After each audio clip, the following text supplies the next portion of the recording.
Welcome. In this video I will show you how to customize the plus key on your OnePlus 15R smartphone.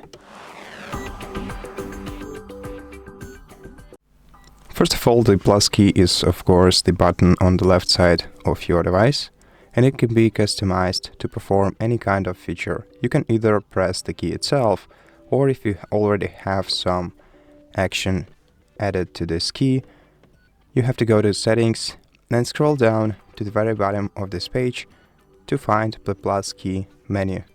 Tap "Got it" and select one of the available actions.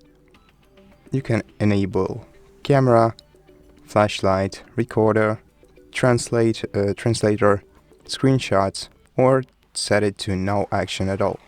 To apply changes, tap Set and then start using your action button to perform the action that you've chosen.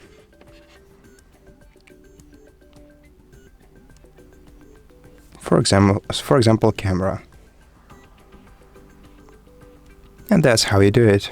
Thank you for watching this video. If you liked it, please consider subscribing to our channel, leave us a like and a comment below, and I'll see you in the next one.